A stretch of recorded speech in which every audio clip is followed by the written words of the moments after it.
Bocil ini diem-diem lagi nonton film dewasa, tapi tiba-tiba rumahnya mati lampu dan ayahnya tiba-tiba datang. Sampai akhirnya ini kacau banget sih guys.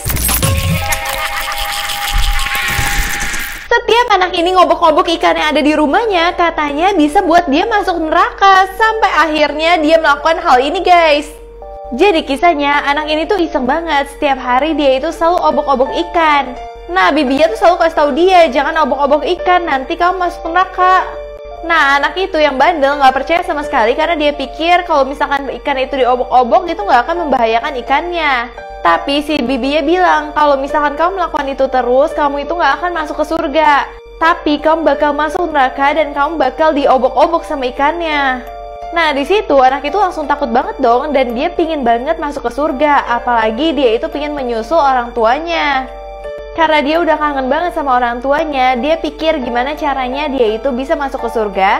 Akhirnya dia tulisin di toples ikannya itu nggak boleh diobok-obok lagi. Bahkan dia juga rapiin semua mainannya karena dia berpikir kalau misalkan dia patuh, dia bakal masuk surga.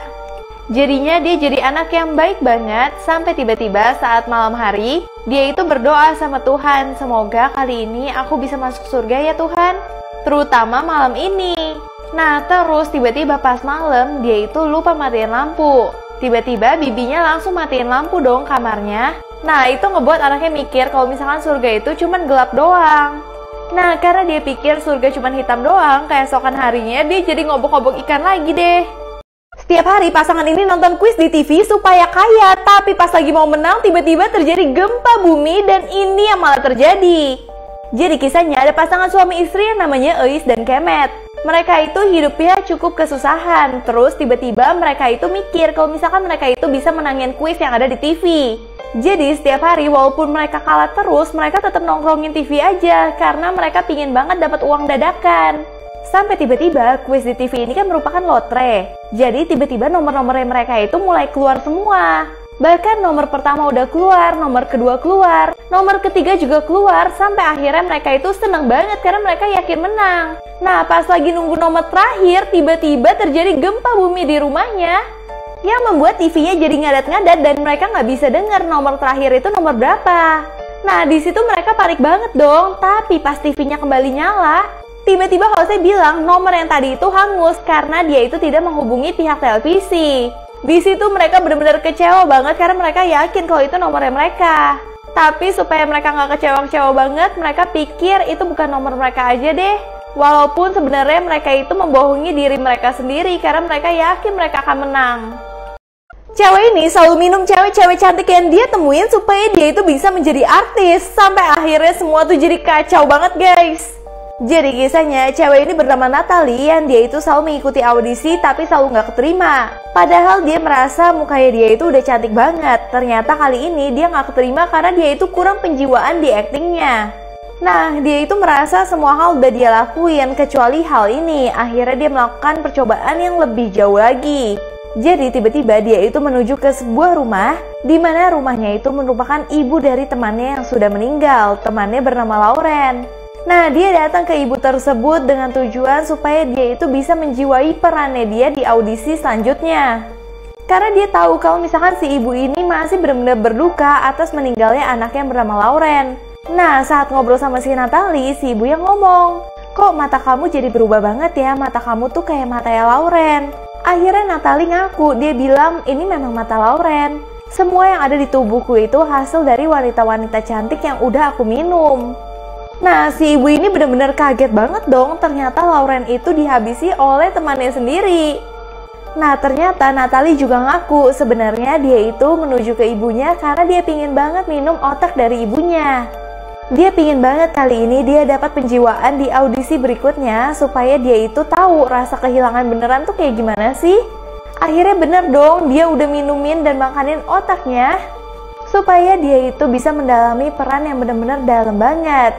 Bahkan ketika audisi, semua juri itu benar-benar kaget banget karena Natalie benar-benar seperti orang yang baru aja kehilangan anaknya. Bahkan semua juri yang melihat hal ini benar-benar langsung terharu banget. Dan akhirnya cita-cita dari Natalie tercapai, di mana Natalie akhirnya mendapatkan peran tersebut dan menjadi artis.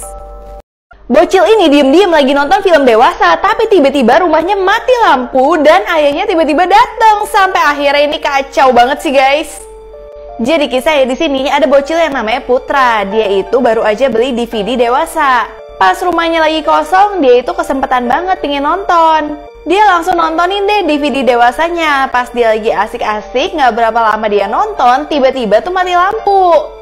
Nah itu bikin dia kesel banget, tapi yang bikin dia takut lagi DVD-nya itu nyangkut. Nah karena masih mati lampu, dia itu nggak bisa ambil kasetnya karena masih ada di tempat ini. Nah lebih parahnya pas kasetnya masih nyangkut, tiba-tiba ayahnya pulang dong. Ayahnya di sini benar-benar kayak mergokin dia, tapi untungnya ayahnya nggak tahu apa-apa walaupun Putra itu udah ketakutan banget. Ayahnya cuma nanya, kamu ngapain di situ? Tapi Putra nggak menjawab dan ayahnya nggak nanya lebih lanjut. Nah, tapi yang bikin Putra takut tiba-tiba adiknya dia muncul. Tapi Putra takut banget kalau adiknya nonton VCD, karena kalau misalkan VCD diganti, ketahuan dong sebelumnya dia nonton apa. Akhirnya di sini Putra benar-benar nggak konsen banget dan dia nggak mau lampunya itu segera nyala. Akhirnya mereka itu lagi nunggu lampunya itu nyala, tapi pas dia lagi bikin teh, tiba-tiba lampunya nyala dan di sini Putra benar-benar kelabakan banget. Nah untungnya ayahnya cuma nyalain TV biasa, jadi Putra itu masih aman. Tapi tiba-tiba adiknya datang lagi meminta untuk nyalain VCD-nya. Nah di sini akhirnya ayahnya nyalain dan Putra udah pasrah banget. Tapi ketika ayahnya tahu kalau ada kaset dewasa, ayahnya tuh nggak ngomelin Putra sama sekali. Ayahnya malah cepet-cepet ke kamar karena ayahnya mikir kalau itu adalah kasetnya dia. Tapi pas dia cek kasetnya dia masih aman kok. Di situ dia tahu kalau misalkan Putra yang nonton semuanya. Makanya Putra langsung dihukum sama ayahnya sehingga Putra tuh sampai kabur kayak gini. Akhirnya Putra mendapatkan hukuman yang berat banget karena telah menonton film dewasa itu. Cowok ini nekat mau berhubungan sama mayat dari artis yang sudah meninggal, tapi tiba-tiba mayatnya bangun guys. Jadi kisahnya di sini ada seorang penjaga kamar mayat yang namanya Pau. Dia itu tiba-tiba kedatangan teman-temannya yang ingin melihat artis yang baru aja meninggal bernama Ana. Awalnya Pau itu nggak kasih, tapi lama-kelamaan Pau bilang ya udah lihat sebentar aja ya. Akhirnya teman-temannya karena juga ngefans banget sama Ana itu terkenal cantik banget kan. Jadinya teman-temannya nggak sabar pengen melihat gimana sih mayat dari artis yang sudah meninggal. Nah saat mereka lihat, mereka benar-benar terpukau banget karena Ana tuh masih cantik banget. Sampai mereka itu bahkan pengen berhubungan sama si Ana. Tiba-tiba pas lagi berhubungan, Ana itu bangun guys. Ternyata Ana belum sepenuhnya meninggal dunia. Dan bahkan mereka itu ingin menghabisi Ana karena takut banget Ana buka mulut terkait apa yang mereka lakukan. Apa yang terjadi selanjutnya baru aja aku post, langsung aja klik link di bio aku.